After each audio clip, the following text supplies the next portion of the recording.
All righty. I hear it's beautiful outside. I wouldn't know. Well, we could do these outside. We could. As a matter of fact, we could. Don't tempt me. Lincoln Memorial's close. It is, and then that beautiful garden atrium area that no one's in at the C Street entrance of this lovely building with a lovely statue. I'm recommending tables and umbrellas and chairs, vitamin D. Be a lot of that. All right, you guys. So thank you all very much for being here. Happy May. May Day celebrated in a very different way in my world than the usual May Day. But yes, thank you everyone for being here. We do have an announcement here at the top as well. And let's get started, and then I'll be taking your questions. I won't answer all of them, but I'll be certainly taking them. We're going to try. We're going to try. That's always my effort.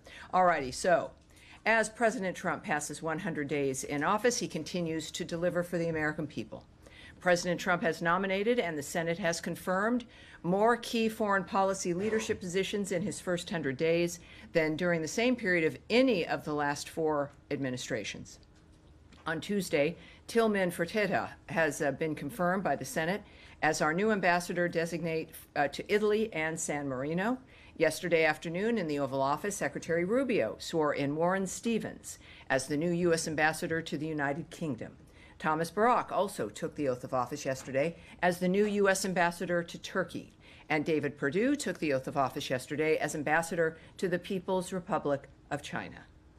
President Trump selected each of these talented individuals as his ambassadors to advance U.S. priorities in each of those countries.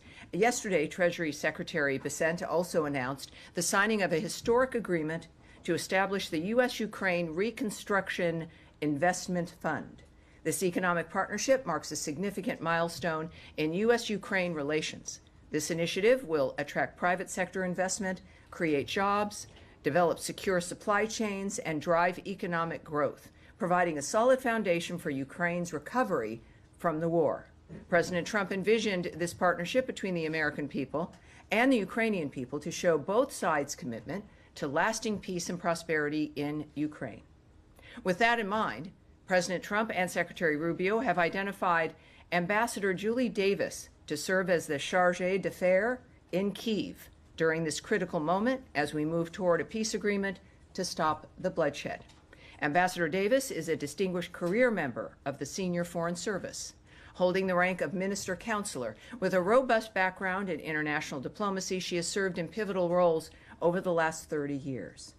Ambassador Davis is currently serving as the United States Ambassador to Cyprus, a position she has held since February 2023. This moment in time is one that calls for the department's best, and Ambassador Davis is the President and Secretary's choice.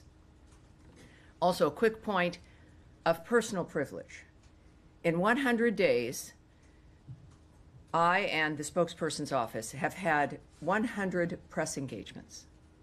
This is on top of the Secretary's unprecedented transparency in interviews, gaggles, and other press.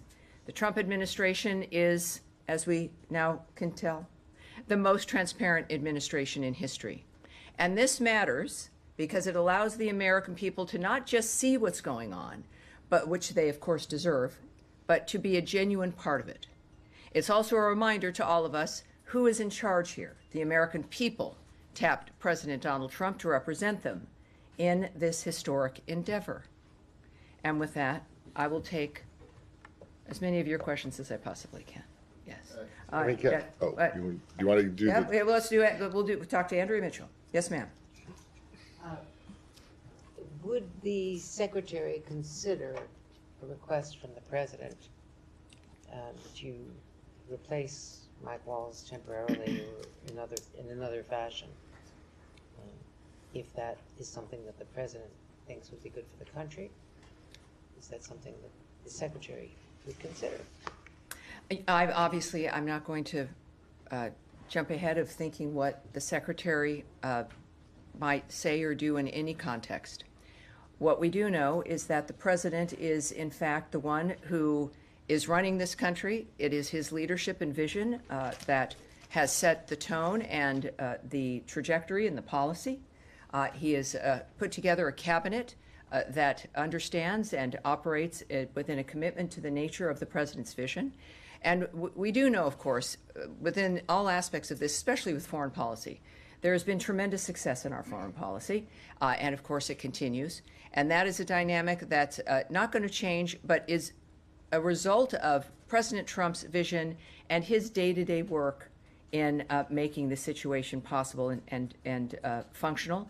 And of course, I would say certainly with what we've done in 100 days with getting people to the table, the nature of what is happening with the Houthis, the fact that Iran is at the table, it is a tremendously successful foreign policy, and whatever the president decides, it will be successful. Tammy, All right, now, so we've got a lot of activity down here in the first row.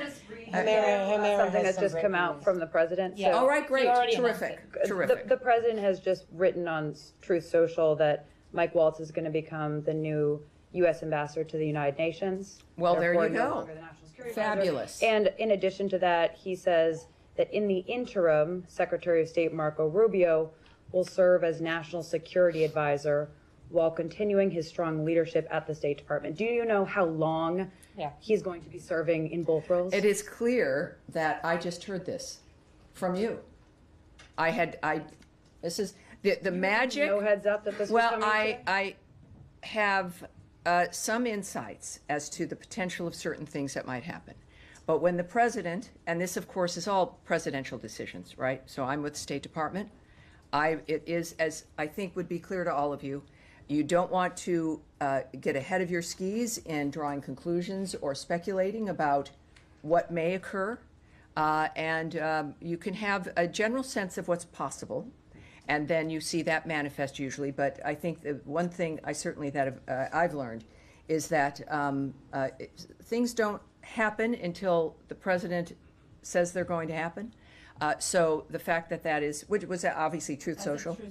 Yeah, so that is the miracle of modern technology and the social media. So that is an exciting moment here. I think that, as I know Secretary Rubio, this is a man who, as I think you all know, has worn several hats from day one in managing the nature of what's happened here at the State Department, at U.S.A. And he's someone who is well known by the president. The president makes perfect assessments about who would implement his agenda. And in this case, he's chosen certainly the secretary and Mr. Waltz to facilitate his agenda moving forward. Not entirely surprising, I have to say, and good news for the American people. You had some insights that this might happen. Could you just Well, I elaborate think on that a little bit? no, I can't. But thanks for asking. Do you have any? How from the insights that you do have, knowing the secretary Sure. and knowing this building, how do you see this working, and what advantages do you see with Secretary Rubio's experience in this new role? Well, and also his experience certainly in the Senate for so long. He knows everyone in the city. He knows how the city and how the departments, how the government works. He has a great connection, certainly as a senator, with his constituents here in this building, with the people who work in this building, and with the American people now as they get to know him. So his experience also, really, we've seen him be at the White House several times a week. His close working relationship day to day with the president happens for a reason, because they work well together. They clearly have been in an environment where they've gotten to know each other very well. And we've seen the secretary operate we have to admit, these last 100 days, it's like hanging on to a freaking bullet train.